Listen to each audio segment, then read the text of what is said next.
नमस्कार, मेरा नाम है डॉक्टर पूरू धवन और आज इस वीडियो में बताने वाला हूं कि कैसे एक पैरालिसिस का पेशेंट उंगली खोलने की ताकत लेकर आ सकता है। अक्सर पैरालिसिस पेशेंट में हम ये देखते हैं कि पेशेंट के हाथ में जब ताकत आनी शुरू होती है तो पेशेंट अपनी फिंगर्स को बंद तो कर लेता है मगर उसे खोल नहीं पाता। ये जो दिक्कत है ये हमें तकरीबन हर दूसरे तीसरे पेशेंट के अंदर देखने को मिलती है। और जब भी हम कोई भी एक्सरसाइज बताते हैं, चाहे वो स्माइली बॉल हो, वेबर हो, जितनी भी ये आपकी एक्सरसाइज हो रही है वो आपकी उंगलियां बंद करने की ताकत लाने के लिए हो रही है, उंगलियां खोलने की ताकत लाने के लिए नहीं हो रही। ये ताकत लाने के लिए हमें कुछ नया चाहिए था, कुछ ऐसा चाहिए था जिससे हमारी उंगलियों को पे थोड़ा सा रेजिस्टेंस आए, थोड़ी सी ताकत वो लगाए बाहर की तरफ खुलने के लिए। तो हमने इसके लिए पहले थोड़ा सा देखा कि कोई ऐसी मशीन, ऐसा कोई इक्विपमेंट आता हो जिसकी मदद से मैं आप सभी की हेल्प कर सकूँ। बट मैंने जितनी भी कोशिश की सब की सब विफल रही। हमने ये देखा कि सब की सब जो इक्विपमेंट हैं वो आपको उंगलियां बंद करने की तो ताकत दे रहे हैं, उंगलियां खोलने की ताकत नहीं दे रहे। तो हमने इसमें एक तरीका निकाला है जिससे आप अपनी उंगलियों को खोलने की ताकत लेकर आ सकते हैं। उसके लिए आपको कोई इक्विपमेंट लेने की ज़रूरत नहीं होती, आपको इस्तेमाल करना होता है अपना दूसरा हाथ। आपने अपने हाथ को कुछ इस तरह से रखना है कि आप उसमें दूसरा अपना पैरालिसिस वाला हाथ को बीच में डाल सको। अब आपकी उंगलियों को आपने बाहर की तरफ खोलना है। ये जो हाथ है आपने ढीला रखना है, यहाँ की मांसपेशियों को ढीला रखना, टाइट नहीं करना। जब आप इस तरह से खोलने की कोशिश करोगे, दूसरे हाथ से पैरालिसिस वाले हाथ से इस उंगलियों को खोलने की कोशिश करोगे तो आप समझोगे कि यहाँ जोर लगता है। और जोर कहाँ लग रहा है? बाहर की तरफ लग रहा है, यहाँ की मांसपेशियों पे लग रहा है। क्योंकि हाथ को बंद करना और खोलने में दो टाइप की मसल्स, दो जगह की मसल्स काम कर रही हैं। बंद करने के लिए इस तरफ की मसल्स जब भी छोटी होती हैं तो ये हाथ हमारा बंद हो जाता है, और उंगलियों को खोलने के लिए उंगलियों के पीछे की तरफ की मांसपेशियां काम करती हैं। जब उनको हम कमांड करते हैं तो उंगलियां खुल जाती हैं।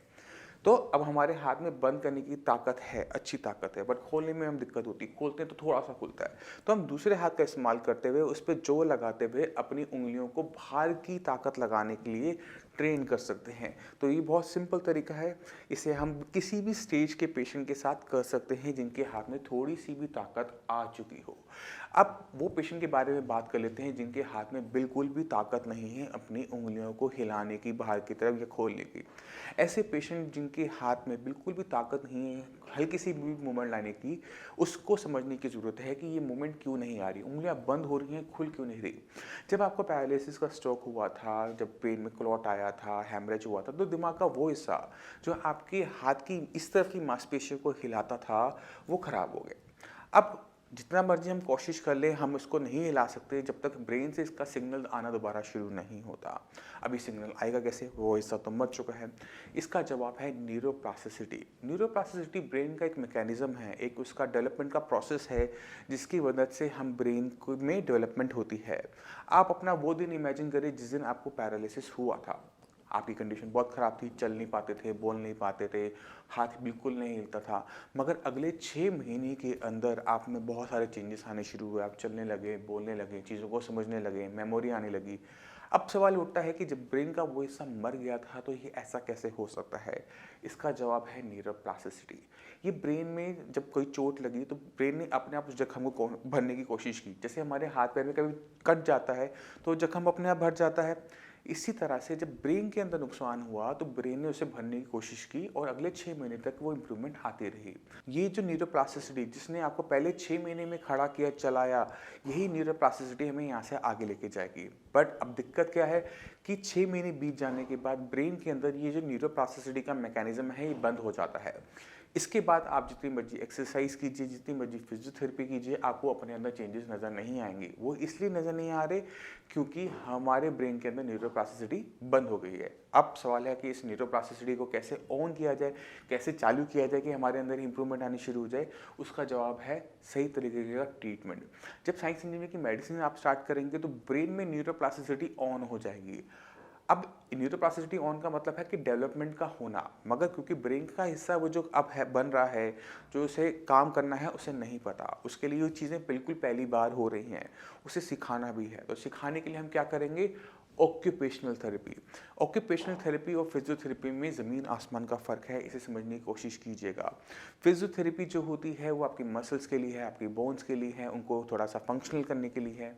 मगर आपको हुआ है पैरालिसिस, नुकसान हुआ है आपके ब्रेन में, तो हमने फंक्शनल अपने ब्रेन को करना है क्योंकि हमारी मांसपेशियां तो ठीक हैं, उनको तो कोई नुकसान नहीं हुआ, उनको कोई चोट नहीं पहुँची। तो ऑक्यूपेशनल थेरेपी क्या कहती है कि ब्रेन के पास खूबी है कि जो काम हम बार-बार करते हैं, हम उसमें अच्छे होते चले जाते हैं। इस चीज़ को समझना मुश्किल नहीं है। आप अपने काम को समझो कि आप पहले क्या काम करते हो। आप पहले हो सकता है कि बैंक में कैशियर रहे होगे या आप घर में खाना बनाते होंगे। तो अपने वो दिन याद करो जब आप पहली बार किचन में खाना बनाने गए थे। आप अच्छा नहीं बना पा रहे थे, आप काम पे गए तो आप पहले दिन अच्छा काम नहीं कर रहे थे। मगर उसी खराब काम को आप करते रहे, करते रहे, करते रहे तो आपके ब्रेन उसमें अच्छा होता चला गया और हो सकता है आज अपने काम में आप बहुत अच्छे रहे हो। तो ये हमने क्या सीखा कि जब हम एक काम को बार-बार करते हैं तो हमारा ब्रेन उसको अच्छा करना शुरू कर देता है। यही चीज़ हम ऑक्यूपेशन थेरेपी के साथ जब न्यूरोप्लास्टिसिटी को ऑन करके पेशेंट पे करते हैं तो फर्स्ट मंथ के अंदर ही आपको अपने अंदर चेंजेस नज़र आने शुरू हो जाते हैं। तो ऑक्यूपेशन थेरेपी के अंदर हम क्या करेंगे, अपने फिंगर्स को खोलने की कोशिश करेंगे, बाहर की तरफ दबाव लगाएंगे, इसी तरह से आप लगा सकते हैं और ये आपने खुद ब खुद करना है। कोई फिजियोथेरेपिस्ट आपकी इसमें मदद नहीं कर सकता, क्योंकि जब आप अंदर से जोर लगा रहे हो तो ये जोर आपकी मांसपेशियों में आपको महसूस ज़रूर हो रहा है, मगर ये आ कहाँ से रहा है, इसका सिग्नल कहाँ से आ रहा है, इसका सिग्नल आपके ब्रेन से आ रहा है। ब्रेन कितनी कोशिश कर रहा है, कितना जोर लगा रहा है, उतना ही आपकी मांसपेशियाँ हिल पाती हैं। तो अगर आपके हाथ में मूवमेंट है तो आप इस तरह से एक्सरसाइज कर कर आप अपने फिंगर्स के अंदर ताकत लेकर आ सकते हैं। अगर आपके हाथ में बिल्कुल भी मूवमेंट नहीं है तो आपको न्यूरोप्लास्टिसिटी को ऑन करने की ज़रूरत है। मैं उम्मीद करता हूँ इस वीडियो से आप समझ गए होंगे कि किस तरह से हम फिंगर्स को खोलने की ताकत लेकर आ सकते हैं। पहले हमने स्टार्ट करनी है न्यूरोप्लास्टिसिटी ऑन करने के बाद हमने करनी है ऑक्यूपेशनल थेरेपी और ऑक्यूपेशनल थेरेपी के अंदर हमने कौन सी एक्सरसाइज करनी है, फिंगर्स को इस तरह से खोलने की कोशिश करनी है, जो लगाना है बाहर की तरफ कि आपका दूसरा हाथ भी अपने पैरालिसिस वाले हाथ से खुल जाए। ये बहुत सिंपल दिखता है, करने में बहुत मुश्किल रहेगा पैरालिसिस पेशेंट के लिए। आपके माइंड में कोई भी डाउट हो, कुछ भी पूछना चाहते हो तो नीचे दिए हुए नंबर पे कॉल भी कर सकते हो, व्हाट्सएप भी कर सकते हो। तो आपकी जो भी मेडिकल रिपोर्ट्स हो, जो भी आपकी करंट कंडीशन हो, चलने की, बोलने की, हाथ की एक्सरसाइज की, हाथ के मूवमेंट की, उसकी एक छोटी सी वीडियो बना के नीचे दिए नंबर पे आप व्हाट्सएप कर दो। जब हम वो व्हाट्सएप देखते हैं, आपकी रिपोर्ट देखते हैं तो हम समझ जाते हैं कि आपकी कंडीशन क्या है। उसके बाद हमारे डॉक्टर्स आपको खुद ब खुद कॉल करेंगे, आपको समझाएंगे कि हम यहाँ से कैसे आपको फर्दर आगे लेके जा सकते हैं।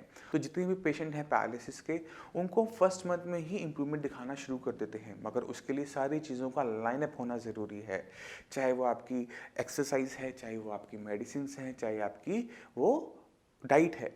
जब हम सारी चीज़ों को परफेक्ट तरीके से रखेंगे, हमें जो चेंजेस हैं फर्स्ट मंथ में ही देखने को मिल जाएंगे।